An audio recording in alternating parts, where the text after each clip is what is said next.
नमस्कार दोस्तों, आप सभी को नवरात्रि की हार्दिक शुभकामनाएं। हर साल हम नवरात्रि बड़े ही धूमधाम से मनाते हैं।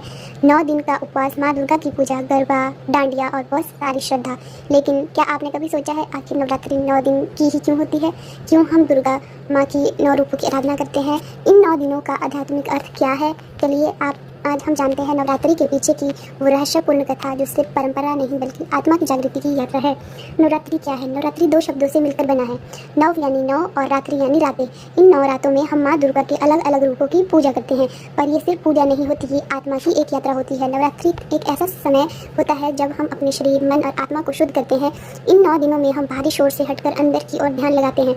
अब मैं आपको माता के 3 गुण और 3 भागों के बारे में बताऊंगी। नवरात्रि को 3 भागों में बांटा गया है और हम हर भाग माँ के एक विशेष स्वरूप को समर्पित होता है। पहले 3 दिन माँ दुर्गा, इसमें तामस गुण। ये दिन हम अपने अंदर के नकारात्मक विचारों, डर और अहंकार से लड़ने के लिए माँ दुर्गा से शक्ति मांगते हैं। माँ हमें साहस देती है ताकि हम अपने अंदर की राक्षसी प्रवृत्तियों को नष्ट कर सकें। और दूसरा है अगले 3 दिन जो होते हैं माँ लक्ष्मी, जिसे हम राजस गुण कहते हैं। अब जब अंदर की अशुद्धियाँ समाप्त होती है तब माँ लक्ष्मी आती है जो हमें समृद्धि, सौंदर्य और आंतरिक संतुलन देती है। यह राजस गुण है, कर्म, उत्साह और जीवन में रचनात्मकता लाने वाला है। और तीसरा है अंतिम माँ सरस्वती। हाँ, जब हम शुद्ध हो चुके होते हैं अब माँ सरस्वती हमें ज्ञान, विवेक और आध्यात्मिक जागृति देती है। यही सात्विक गुण है, शांति, ध्यान और अध्यात्म साक्षात्कार। अब मैं आपको 9 देवियाँ और उनके अर्थ के बारे में बताऊंगी। हर दिन माँ दुर्गा के विशेष रूप की पूजा की जाती है। इन 9 रूपों के पीछे गहरा आध्यात्मिक रहस्य अर्थ छुपा है।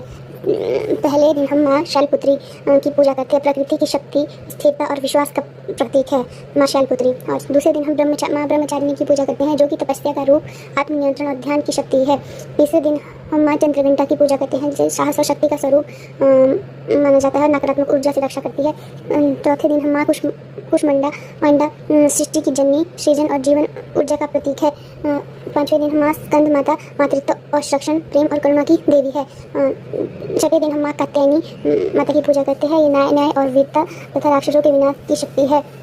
सातवें दिन हम माँ कालरात्रि जो कि भय से मुक्ति, मृत्यु और अंधकार से लड़ने वाली शक्ति है। और आठवें दिन हम माँ गौरी जो शुद्धता और शांत स्वरूप आत्मा की शुद्धि है। 9वें दिन माँ सिद्धिदात्री संपूर्णता की देवी, सिद्धियाँ और रक्षाधिकार प्रदान करती है। इन सभी रूपों के माध्यम से हम एक साधारण इंसान से दिव्यता की ओर यात्रा करते हैं।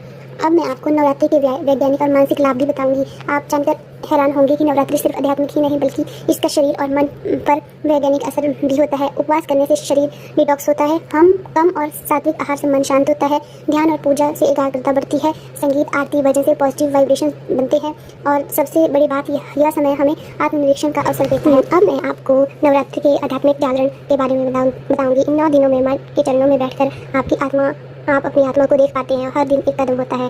पहले दिन हम अंदर के डर से मुक्ति, भावनात्मक संतुलन और अंत में आत्मा की रोशनी। नवरात्रि हमें सिखाती है कि बुराई के कितने भी रूप हो, अगर हम सच्चाई, भक्ति और साहस से जुड़े तो माँ दुर्गा की कृपा हर असुर को हराया जा सकता है।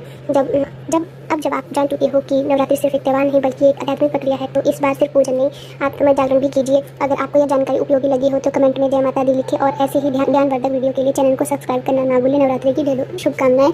धन्यवाद।